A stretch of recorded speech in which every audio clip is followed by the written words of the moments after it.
Okay, welcome to this explainer. Today, we're diving straight into something that, let's face it, touches literally every single one of us at some point: grief.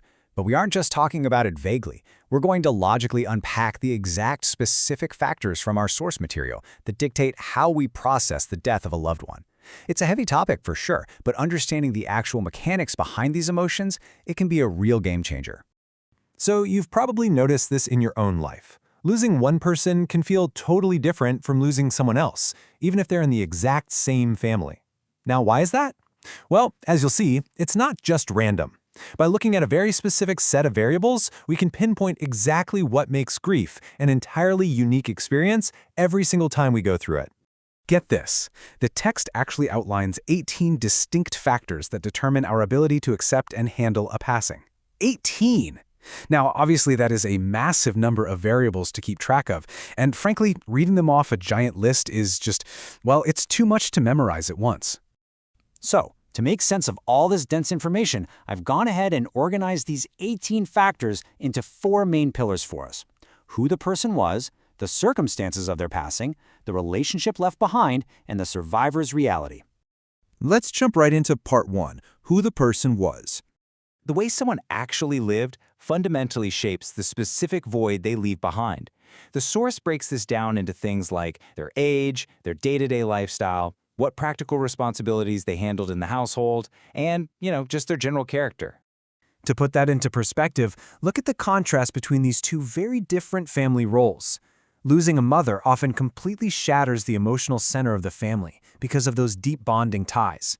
But then on the flip side, losing a breadwinner introduces a totally different kind of trauma: immediate monetary panic and severe anxiety about how the family is going to financially survive. And we see another profound contrast when looking at age and lifestyle. Losing a young adult forces a family to agonizingly let go of all those unfulfilled future dreams. Contrast that with losing someone who lived a wayward lifestyle, say an addict. Even if the death was maybe a bit expected, it brings up incredibly complex regrets, leaving families haunted by the question of whether they did enough to change their path. All right, moving on to part 2, the actual circumstances of passing.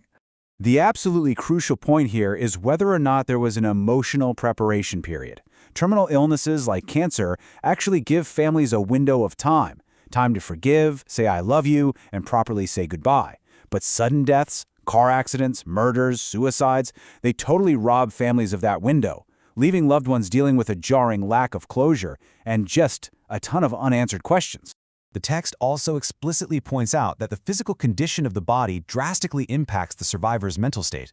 In cases of gruesome accidents or severe burns, the final sight of the deceased can deeply traumatize loved ones. Those distressing visual memories often play on a loop in the minds of survivors, adding this layer of deep anguish over the physical suffering the person endured. And then there are the logistics. When we look at the physical location of the body, the emotional barriers are massive. In tragedies where a body is never recovered, like drownings or plane crashes, finding closure becomes nearly impossible. And even if a body is found, international laws or crazy transportation costs might force a family to leave the remains in a foreign country, which literally physically robs them of a local grave to visit and mourn. Building right on that geographical distance, when financial or travel barriers prevent family from even attending the funeral, it creates a very unique kind of sorrow. The text highlights that survivors who couldn't be there have to carry this incredibly painful thought, the haunting idea that their loved one left this world in a state of aloneness or even rejection. We also have to consider the sheer scale of the loss. Losing multiple relatives all at once, like in a single tragic crash, doesn't just add to the heartache, it compounds it exponentially. Plus, if the death leads to losing the physical family home due to financial ruin, the grief is multiplied again. You aren't just losing the person, you're losing the physical sanctuary where all your precious memories were made. Okay, let's transition to part 3, the relationship left behind. Physical proximity plays a surprisingly huge role in grief. The source material beautifully yet tragically captures this by describing the haunting presence of an empty space. If you shared a house with the person, you are constantly confronted by an empty chair in the lounge, a gap at the dinner table, or an empty side of the bed. That daily physical closeness just amplifies the reality of the loss. Now, the history of the relationship is deeply impactful too. Treating someone poorly or having long gaps with zero contact causes years of heavy remorse. But there is a silver lining here. If your general history with the person was mostly full of love, the text notes that this foundational goodness will rightfully overshadow an unpleasant final interaction. Basically, one bad argument at the end doesn't wipe out a lifetime of love. The source material also factors in a person's spiritual life, objectively noting its impact on the grief process. Surviving believers often find a great deal of peace and assurance if the deceased shared their faith. On the flip side, survivors experience an intense heightened sadness if they feel the person was eternally lost, especially if they feel their pleas to change their spiritual path were ignored before death. Finally, let's move to part 4, the survivor's reality. When it comes to grief, timing is kind of everything. Just think about the devastating reality of recent, compounding losses, something we see a lot with elderly couples. Imagine a survivor who hasn't even finished mourning the loss of their mother in month 1. Before they can even catch their breath, boom, they are suddenly hit with the loss of their father just months later.